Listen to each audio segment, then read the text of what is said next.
سلام بینندگان ارجمند برنامه اخبار آزادی. امروز پنجشنبه 27 اوگوست است و در 15 دقیقه استودیوی مرکزی رادیو آزادی در شهر پراگ شما را با خبرها از تاجیکستان و برخی نقاط جهان شناس میکنیم. موضوعهای این نشر چنین هستند: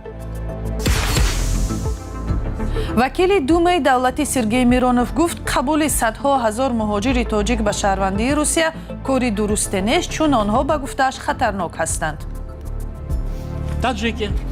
تاجیکان شهروندان ما، ششمی ملت، شما چیکار میکنید؟ این به ما چی لازم است؟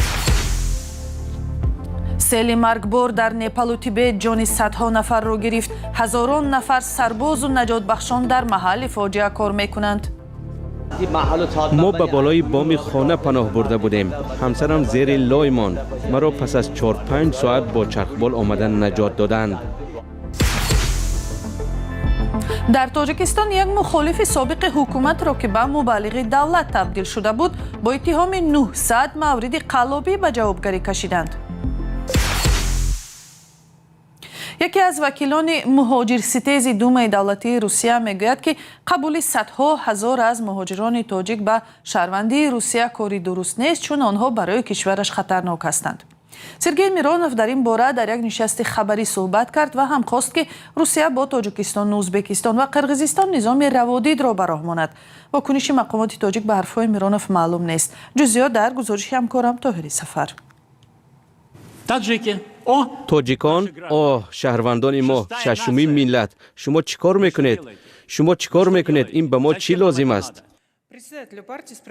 عصبانیت وکیل شناخته دومای دولتی روسیه از آن است که با گفته او در 10 سال گذشته اجازه دادند تاجیکان زیاد شهروندی وطنش را بگیرند.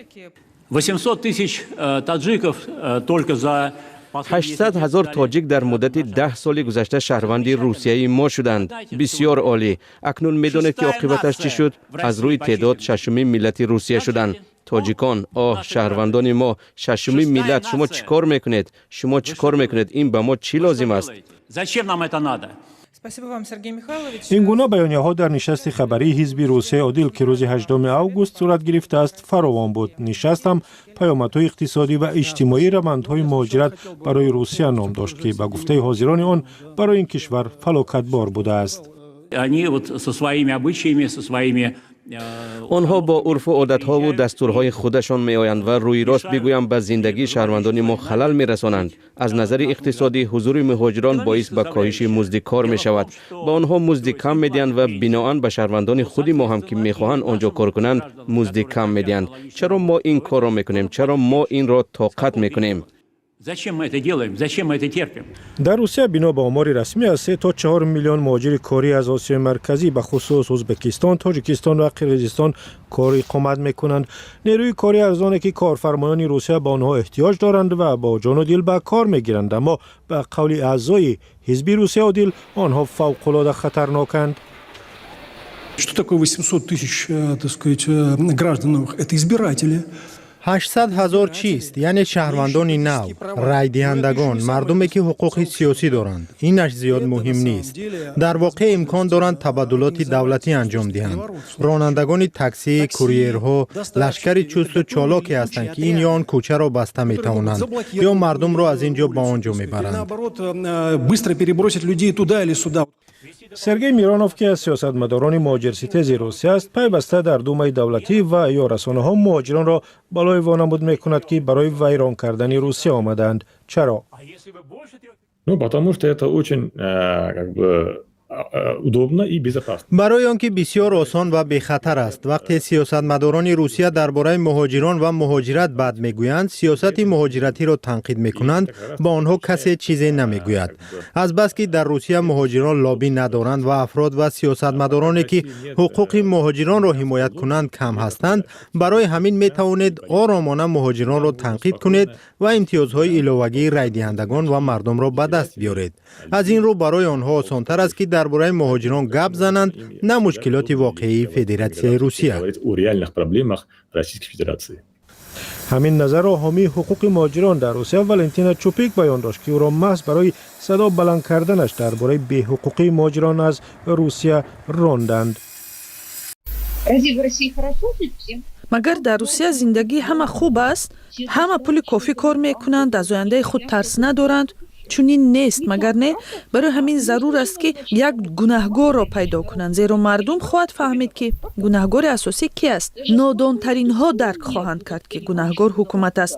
Барои ҳамин бояд як душмани хориҷӣ сохт ки аз дигарон бисёр фарқ мекунад ва сабаби ҳамаи мусибатҳо онҳоянд. Барои ҳамин аз муҳоҷирон душман месозанд. душмантарошӣ аз муҳоҷирони корӣ ва бадномсозии пайвастаи онҳо ба гуфтаи мусоҳибони радио Озодӣ зиндагии як инсони оддӣ ва коргари боинсофро гоҳо ба дузах табдил медиҳад. Когда и системно, и в течение долгого времени вот такие заявления бывают. вақте пайваста ва зиёд такрор мекунанд ки бахусус муҳоҷирон бештар ҷиноят мекунанд, террорист ҳастанд, кадом як ҷойҳои кориро мегиранд, ин бисёр хатарнок аст. чунки дар зеҳни қисмати аз аҳолӣ ин ақидаро ҳосил мекунад ки муҳоҷирон, узбекҳо ё тоҷикон ҷинояткор ва террорист ҳастанд ва бояд бо онҳо мубориза бурд. ин ҳама сабаб мешавад ки ин қисмати аҳолӣ ба амалҳои ғайриқонунӣ даст зананд ва аз он муҳоҷирони бегуноҳ ва қонунпарваре ҷабр бинанд ки дар Русия оромона кор мекунанд. Которые спокойно работают в Российской Федерации. бино ба гузориши маркази сова дар Русия ки омори ҷиноятҳо дар заминаи бегонаситезиро ҷамъоварӣ ва таҳқиқ мекунад, танҳо дар моҳи июл дар Русия ба 12 нафар бахусус зодагони Осиёи марказӣ ҳамла сурат гирифтааст. аз аввали сол 110 мавриди ҳамла ба мардуми ғайрирус аз ҷумла қатли як нафарро сабт карданд. як сели вайронгар дар Непал боис ба марги садҳо нафар ва нопадид гаштани 1500 каси дигар шудааст. ҳазорон сарбоз ба ҷустуҷӯи одамон аз зери лою харобаҳо ва расонидани ёрӣ ба зарардидагон сафарбар шуданд. дар миёни ҷонбохтагону нопадидшудаҳо хориҷиён аз ҷумла шаҳрвандони Ҳинду, Иёлоти Муттаҳидаи Амрико, Украина ва Австралия ҳастанд. Мумин Аҳмадӣ гузориш медиҳад. токунун дар бораи марги тақрибан 200 кас гузориш расидааст. ин сели ваҳшатбор рӯзи 26 август омад. баъд аз он ки як девори азиме аз лою санг баруде дар марзи Непал ва Тибет фурӯ рехт. мақомот дар ҳар ду тарафи сарҳад тахмин мезананд ки теъдоди ҷонбохтагон бештар хоҳад шуд. дар ин ҳодиса қариб 1500 кас аз ҷумла садҳо хориҷӣ нопадид гаштанд. дар наворҳое ки аз сӯи полиси Непал нашр шуд, дидан мумкин аст ки сел даҳҳо хонаву биноҳои дигарро ҳам нобуд кардааст. аз ҷумла сел ба хонаи Кешаф Прасад Барал осеб расонд, вале худаш тавонист аз ин ҳодиса ҷон ба саломат барад. мо ба болои боми хона паноҳ бурда будем. ҳамсарам зери лой монд. маро пас аз 4-5 соат бо чархбол омадан наҷот доданд.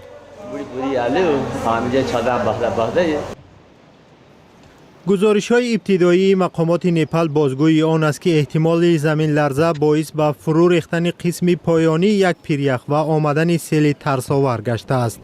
ҷое ки ин ҳодиса рӯй дод дар роҳи маъруф ба сӯи кӯҳи Кайлаш ва кӯли Манасаровар дар Тибет қарор дорад. садҳо нафар аз Ҳиндустон ва кишварҳои дигар барои зиёрати ин маконҳои муқаддас барои будоиҳо ва пайравони ҳиндуя мераванд. 13 моҳ пеш дар пайи лағзиши замин дар ҳамин гӯша 17 тан ба ҳалокат расиданд. ҳар сол бориши боронҳои мавсимӣ дар тобистон боис ба омадани селобҳои маргбор ва лағзиши замин дар минтақаҳои ҷануб ва ҷануби шарқи Осиё мешаванд. ба гуфтаи донишмандон, тағйироти иқлим сабаби афзоиши чунин ҳодисаҳо дар минтақа гаштааст.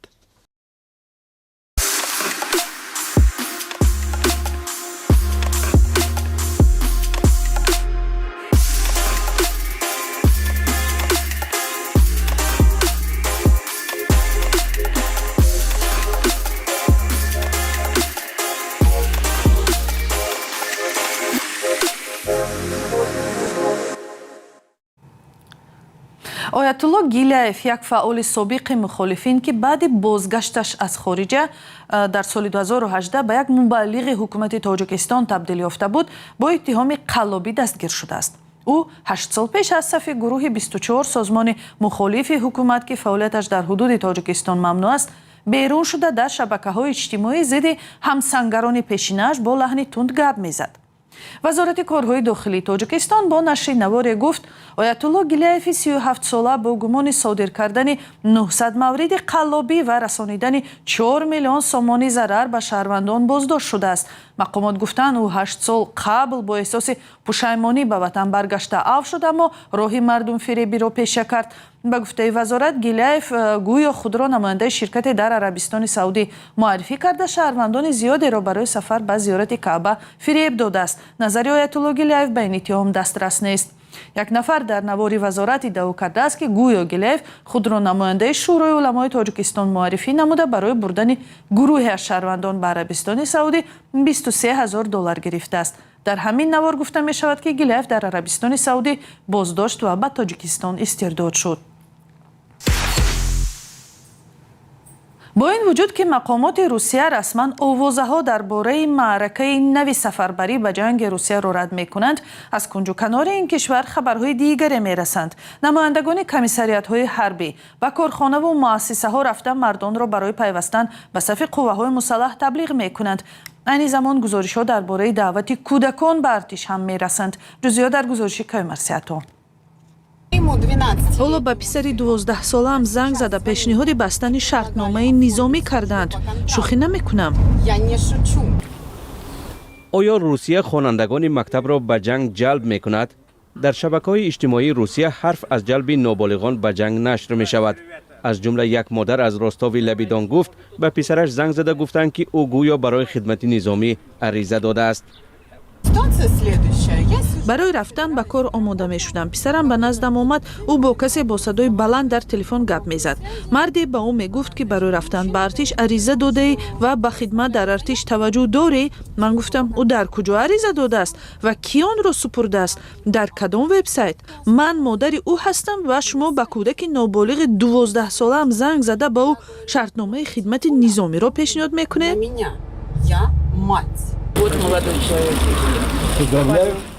расонаҳои мухолифини ҳукумати Русия ин мавзӯъро барҷаста карданд, вале токунун ҳеҷ тасдиқи расмие нест ки шахси тамосгиранда низомӣ буд. аммо дар бораи ҳодисаҳои дигар, як созмони иҷтимоӣ ки мавзӯи сафарбарӣ ба артишро пайгирӣ мекунад, дар бораи даъвати ноболиғон гузориш додааст. ин созмон гуфтааст мубаллиғони низомӣ ба хонаи як хонандаи 15-сола дар вилояти Твер рафта, ӯро барои рафтан ба артиш сабти ном карданд. антон Филимонов, як ҷавони ятим аз вилояти Песков ба хабаргузории Медиазона гуфтааст, ҳангоми таҳсил дар коллеҷ ки ҳанӯз 18 сола набуд, бо роҳи фиреб барои шартномаи хидмат дар артиш имзояшро гирифтанд.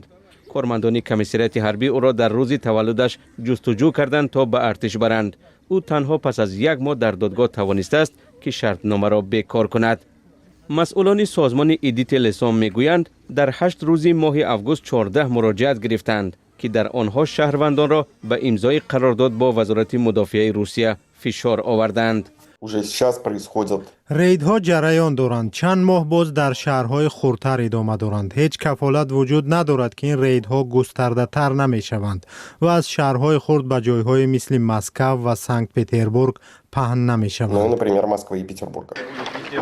наздик ба 5 сол боз Русия зидди Украина меҷангад. мақомоти Русия талош доранд ки теъдоди бештари сарбозонро ба артиш ҷалб кунанд то талафот дар майдони ҷанг ҷуброн шавад. нигарониҳо вуҷуд доранд ки Русия ба зудӣ даври нави мобилизатсия ё сафарбарии умумиро ба артиш эълон мекунад. агар чунин сафарбарӣ ба артиш сурат гирад, эҳтимол он пас аз интихоботи парлумонии Русия, яъне пас аз 20 сентябри имсол эълон хоҳад шуд. ҳомиёни ҳуқуқ аз ҳоло мегӯянд, синни онҳое ки ба артиши Русия даъват мешаванд, рӯз то рӯз ҷавонтар мешавад.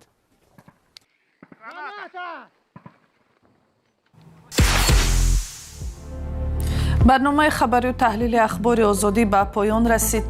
хабару гузоришҳои бештарро аз сомонаи озодӣ.орг дунбол кунед.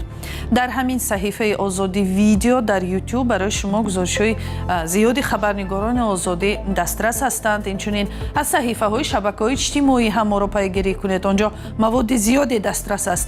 радиои озодӣ дар TikTok-у Telegram, Facebook-у Instagram ва YouTube-у X ҳаст ва агар ҳанӯз обуна нашудед, ба ин саҳифаҳо бипайвандед ва баъди ин сари вақт аз хабарҳои Тоҷикистон ва ҷаҳон ба забони тоҷикӣ огаҳ шавед. аз мо ҳамин, худоҳофиз.